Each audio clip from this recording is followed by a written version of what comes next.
Welcome to the Idaho Business Podcast, where we talk with local entrepreneurs, share motivation, network with one another, and pick up a tip or two on how not to burn your business to the ground. I'm your host, Spencer Ward. All right, everyone, welcome back to the Idaho Business Podcast. We're here with Garrett Foster. This guy has had a vast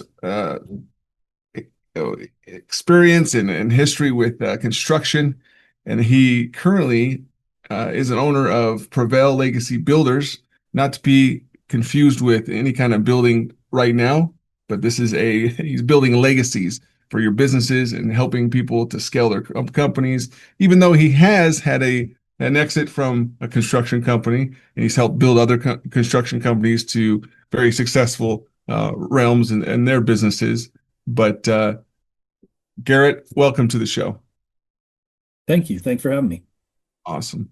Before we get too far in, I better mention that we are sponsored by Health West. These guys are great partners, great organization. They're throughout Idaho, so try them out. Find where they're closest to you, and see how they could help you and your loved ones. Garrett, this is where you can correct any of the false doctrine I just introduced you with, and say this guy's full of crap, or he got some of it right, but this is where I need to correct him. Was pretty accurate. So I love the part that you talked about building legacies, and I have spent most of my life in construction, and I was pivoting at one point and wanted to help people grow their businesses and maybe eliminate some of the frustration that comes with scaling a business or some of the stress, because when we're growing the asset of a business, it's not meant to be that way, or it shouldn't be that way, but I watch people struggle through that, and I had kind of figured out how to eliminate that. So I was thinking through it, and I said, prevail, because we all have to prevail against the things that attack us every day. And we're building a legacy. So Prevail Legacy Builders. And it wasn't until not very long after I chose that name, and I found myself surrounded by people I knew, and they saw builders and was like, oh, you're back into construction. I'm like, no, we're building legacies. And it was a little different. So, but I think you had it. I think you hit it spot on. Well, I like it. Well, you've been in the construction industry for years and years now, and now you're pivoting a little bit here, even though you probably have a hand or two still in the construction world. When you see these people, starting companies and trying to grow them and scale them, I guess we all start with like just this blind ambition in a way, especially as startups. They're like, hey, you know what? I'm gonna start a roofing company. I'm good at roofing. I'm gonna do this thing. I'm gonna go start buying some shingles from Home Depot. I'm gonna hire my neighbor friend over here, and we're gonna go to town. And it's fun for them. And then they start getting busier, and then they start getting a waiting list, and then they start realizing, oh wait, there's this aspect of the business. There's this aspect of the business. Oh wait a minute, we bid this job wrong. We're losing money. We're actually paying that client to do this work. And they're learning all these hard, lessons. I'm guessing that's kind of where you got this idea of, why don't I help make this a little bit easier transition for these people, and make their lives a little easier. Yeah, absolutely. I mean, I think so. When I was like probably 21 years old, I read a book by Robert Kiyosaki called Rich Dad Poor Dad in the Cash Flow Quadrant. And the thing that stuck to me at that point was that there was a difference between being self-employed and building a business, right? And like when I watch all of us, and I'm guilty of it too, like some of the first businesses that I ever owned, I took at it and I did exactly what you thought. Like, I am attracted to this craft because of this, whether it's I have a skill set or I have a passion, but something attracted me to it. And because it attracted me to it, I'm passionate about it, and I know I can do it and do it well, which then brings the potential to make money. Okay, great. I'm in business. Yep. But what I didn't take into consideration was the business part of it. So then I become self-employed. Well, Robert Kiyosaki said it best when he said the S for self-employed, the quadrant S, it doesn't stand for self-employed, it stands for cycle land. So what happens is most of us end up there, and like you said, all these tasks start to build up that I never signed up for. And next thing you know, I'm doing the things that I don't enjoy. I'm a slave to my business. I get burned out, I get frustrated. And it started to happen. Like it happened to me early on in my career with some of our first businesses. And we started to get stressed out and we started to get burned out. And I Mhm. realized I've got to build a business, I've got to build a system. And Yep. that very system and process in business is something that a lot of people are lacking in all different stages of the scale. Like we could talk about a self-employed person that's doing $1 million top line, revenue and wants to get to 5 or 10. Significantly, you're going to have to change the system to produce that, at least and keep your sanity, right? But we could also talk about what it takes to go from 10 million to 20 million or 50 million to 100 million. It's that old adage that what got me here won't get me there. And so we have to continually refine that system and process.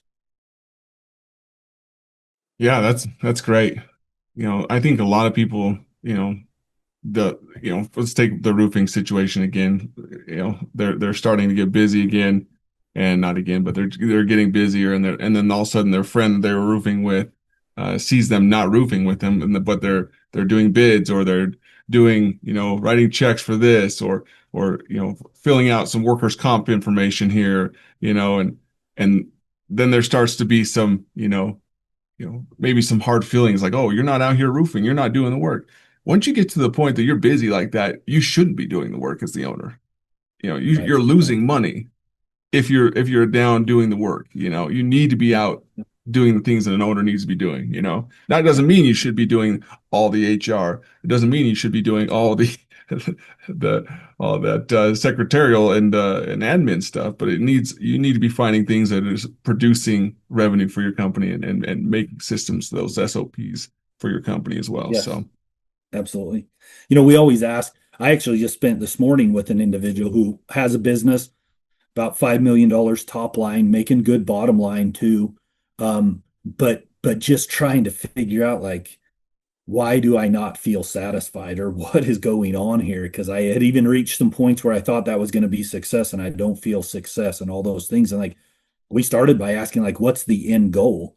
mhm, And then we started asking the question, what is it that you thoroughly enjoy doing? And what is it that you don't like to do? So, like, as we went through this process, and it took a couple hours to work through it, but when we went through this process, basically what we had is like a blueprint of what to do to move forward. And in his realm, for his size of business, his circumstance, like the top two, well, the first action item was really define what you want out of this, really mhm, define what your end goal is, right? And then the next thing is we decided that probably to go for find a fractional CFO, someone who could give sound money advice and financial planning and projections, because this person was to the point where they had to start choosing on how to spend their money and reinvest it in the business and had no guidance and frankly didn't like that part of the business, right? And then the other one was like a COO or an operational manager type position, to your point, to take them off the front line. Because you know what we realize this person loves to do? Go and make the deal, go and mhm. find new clients, make the deal, sell the product like that. And if you could get that person to wake up every day and do that, they would jump out of bed. There's no more snooze button. There's no more nothing, right? And so that's what we have to do is put people in their business back into that seat that excites them again, that gives them energy, and then figure out how to take everything else and give it to somebody else because we can do that. I love that. I've sat in a room. It was last year actually. I was in Miami and I sat in a room and I was listening to these pitches. And they were pitching this investment panel, this of these capital a capital fund. And I saw pitches from, I'm going to roll up, asphalt companies. I'm going to roll up trucking companies. I'm going to do all this kind of thing. And a lot of them, were just ideas, and they didn't have any base company, or some had a base company, and we're going to get to this point that they're going to have a $500 million exit. And, it's all fine and dandy, but the biggest question they asked is, okay, that's great, and the numbers look awesome, but who is your team that's going to get you there? Yeah. That was the biggest thing they all asked. Show us your slide about your team.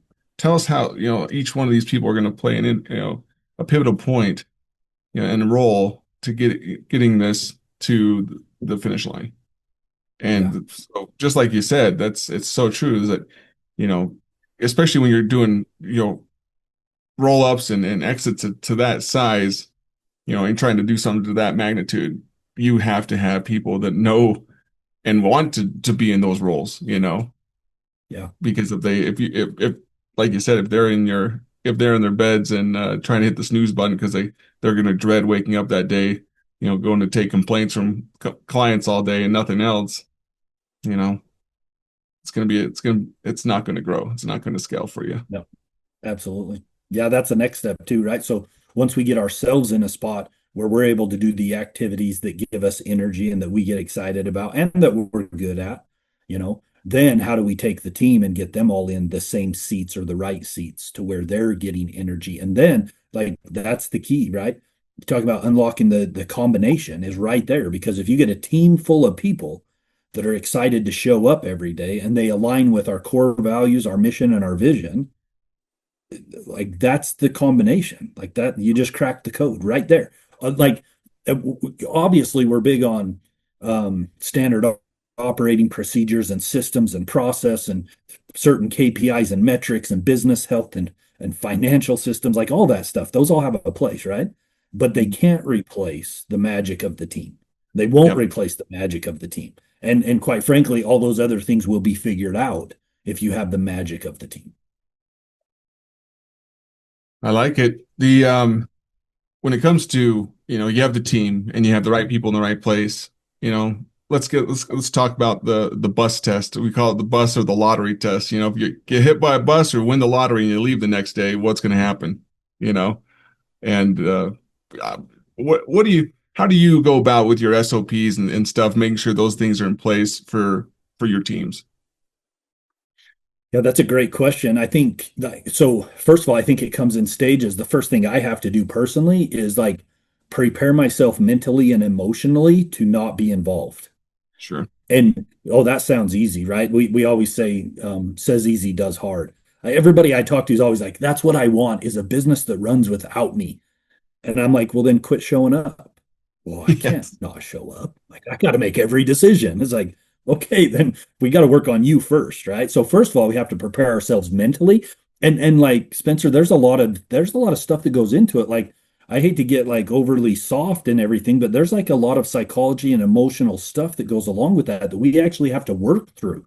And we have to work through this to prepare ourselves. Some of us get a hit of dopamine every time we make a decision or fix a problem, and we get addicted.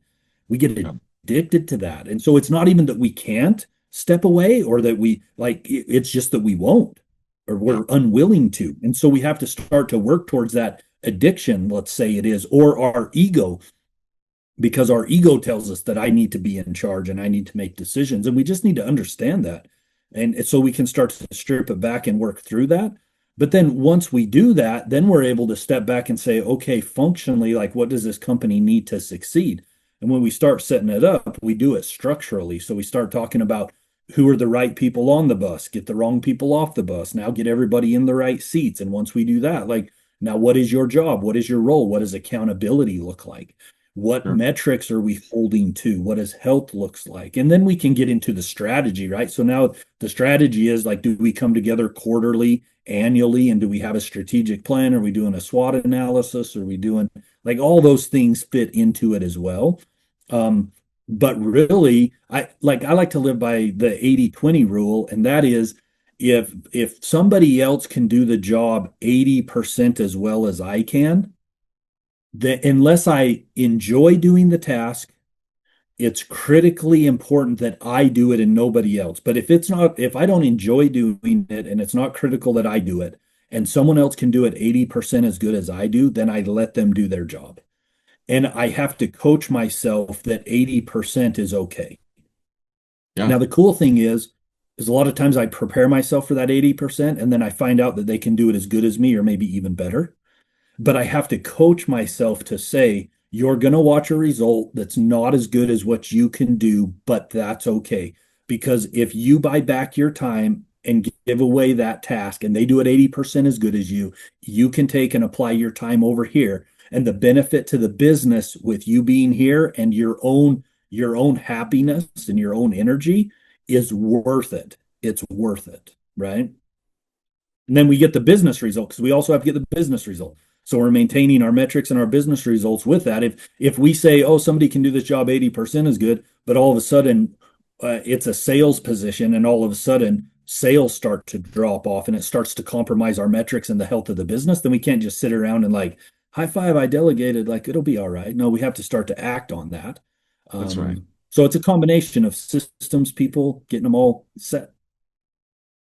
That's amazing advice. I had a consultant one time tell me, if you really want to learn how to run your company, and be away from your company, leave your company.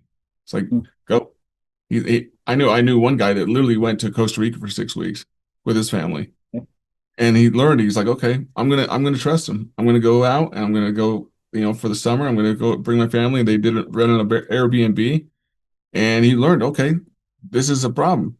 How am I going to solve it? I'm 3,000, 4,000 miles away now, whatever it is. Yeah, And you have to learn quickly, how do I yeah, solve a problem when I'm not there? So I like that yeah. a lot. So I think let me tell just a quick personal story too. Like I think we can find opportunities whether we disconnect and go to Costa Rica or whatever it is. But one of the first times I did this, I'm in the business and I'm working in the business, not on the business. I'm guilty of all the E-Myth problems at this point. If you like traction and EOS, that talks a lot about visionaries and integrators, right? And so I had actually been doing a lot of thought process on how can we grow this business, and I wondered if I was holding the business back a little bit or whatever, but because I was doing integrator and visionary all at the same time. And I had a friend who was kind of helping me and talking me through it and saying, dude, you don't want to do both if you want to grow. And so I'm struggling with this, wrestling back and forth with it. And then my wife comes to me one day. Actually, we were at a rugby game. I was coaching my kids, and like her doctor shows up at the rugby game. Anyways, long story short, we sit down after the game and she's like, doctor came visit me, like, I have cancer. That's what she told me. I was like, wow. And so I went to my team and I said, guys, I know this is a month or a year and a half journey that I have ahead of me, but I've got to focus on my wife and her health. It doesn't mean I'm not going to be here. It doesn't mean I'm not going to, like, I'm still going to be here, but we can't depend on me. And the team rallied around me and said, we'll do like whatever you need, whatever you need. And so we kind of took that opportunity to restructure and do it. And the company more than doubled in the time that I had away from the business from a top line standpoint. And, it was a lesson for me because I had this ego. I had this need to be involved in everything. And it forced me to let go. So I think your Costa Rica example or my real life example, like at some point we have to put ourselves in a spot where we just need to let go. But it depends what we want. If that's what we're trying to do, is actually build a business, then eventually we're going to have to force ourselves to let go. yeah, uh, that's powerful, man. That's really powerful. So I hope all is well Yeah. with your wife. No, yeah, all is well. And like in all things adversity, we take them. So like I go back to the book The Alchemist, right? Everything that we're doing is just preparatory for whatever that next step is. So like every bad thing that's ever happened that I think is a bad thing in the moment, you look back at it and you're like, no, that was preparatory for this. Like I look at the way we structure our businesses now. We do it all because of that. And of course, my wife is healthy, everything's good that way. But that was our opportunity to actually take the trial and turn it into the blessing. Like we had a choice. We could have just shut the doors and boo-hooed and walked away. Yeah, so I just think the responsibility that we have is to take whatever happens to us and figure out how to take that trial and turn it into something that's a learning opportunity or preparatory or that blessing for us, whatever that looks like. It's so powerful, and people need to hear this because I was just talking to one of my best friends yesterday. And because I'm going through some stuff right now and I'm stretching myself. And I said, you know what? You got to pick your heart. It's hard to be fat. It's hard to be in shape. It's hard to be poor. It's hard to be get rich, and it's sometimes, when you're pushing yourself, you bring challenges upon yourself that of your own choice. And I said, I'd rather have those challenges than the challenges that just kind of find you when you're, being idle. And I said the things that really would have, hit me hard and stopped me in my tracks 5 years ago don't even phase me now, and, Yeah. and to speak to what you've just gone through, you know, you've really gone through some challenges, and your threshold of pain and what you can accomplish now is really, increased. So I think everyone needs to hear that and understand that, because we're Yeah. constant. So Yeah, I well, think cool. to differing degrees, right? Like you said, you choose your heart, but like in my mind, this whole experience we're going through is to help us be the best we can be and reach our potential. And whether we like it or not, there's nothing more than the refiner's fire that helps us be the best we can be. And we don't like that because it means we leave our comfort zone, but that's the truth. You know, they did a study one time, Spencer, where they actually asked a group of people, they said, what's the hardest thing you've ever had to do in your life? And they all made your list, or they all made their list. And then they went back and they said, when is the time of your life where you felt the most growth and was most significant? And it was the same event most of the time for those people. And so, like, we make it and it ends up being that thing that defines us. And so, we like it just me mentally, that helps me embrace things. So, like you said, pick your heart. So, when something comes at you, you just embrace it and you're like, yeah, here's my opportunity. This is my Yeah, opportunity to figure this out. that's right. You say your prayers and you say, yeah, help me learn everything I need to learn right now because I don't want to go through it again. That's right. Well, but to your point, Spencer, like 5 years is different. So Right. yeah, you don't want to go through it again, but also you know that you're prepared That's to right. look at that and go, yeah, it's not that bad. Like I did this already. That's right. That's very true. Yeah, we talk about that, in a side note here, we talk about, so many people in their businesses freak out about even small things, but at the time it seems like big things. We compare that to, a pilot, if his engine catches on fire, he doesn't just run up and down the cockpit just screaming, what do I do? He has a checklist of, okay, step one, I do this. I shut Yeah. well, I'm not a pilot, but I'm sure it's shut Yeah. the off to the engine. Step two, you cut the power to the engine. And it goes down the list until it's all the way done and he's on the ground. So I think everyone has to look at any problem they are facing in that realm of a checklist. And we have problems. If you have a problem, like we do, that pop up on a regular basis, have a checklist for it for your teams. So they're like, okay, yeah, this is what we have to do. Step one, step two, step three. Okay, perfect, it's done. So Yep. we Yeah, make it that's easy awesome. on ourselves. So, well, before we close this thing out, because I've really enjoyed this conversation. I always and we'll do this lightning round because I like to ask a couple of questions at the end, and then I'll roll the red carpet out for you because I'm sure people that are listening are thinking, man, I'd love to maybe get a hold of Garrett and talk to him more, and you can explain it if that's possible or how they do that. Yeah. So, um, best book that you've read, or maybe a software, or it can be both that you've used that's kind of been a game changer for you. Man, there's so many. Um, a couple of so one is a book called The Energy Bus by John Gordon. Great book. Really good read, easy read. It's kind of in a fable type format, so it's really easy. But I remember when we as a leadership team in our business read that as a team, and it was a game changer because it helped us start to identify, and then we could have conversation around our energy and around the positive environment we're creating. And so for me, that was a game changer because then that sets the foundation for all other hard things we're going to do. But that was the thing that helped us get that right first. I like that. I'm going to put that on the list because I'm just going to go have a meeting right after this podcast with some management, and it's going to Oh, include a little bit about this, about energy and yeah, not crapping on people, not yeah, leaving just yeah, your problems at their feet. So yeah, yeah. I love it. That's awesome. Uh, Biggest myth business owners need to know the truth about. I guess the biggest myth I hear others repeat is, or hear others say, is something along the lines like, I want to be a business owner because it's going to be easier, or because then I don't have to have a boss, or I don't have like all those things. Like, A, it is not going to be easier. B, you are going to have a boss that actually is going to ask for results 24 hours a day now. I want to be a business owner because I don't want to work as hard. Oh, you are going to work harder.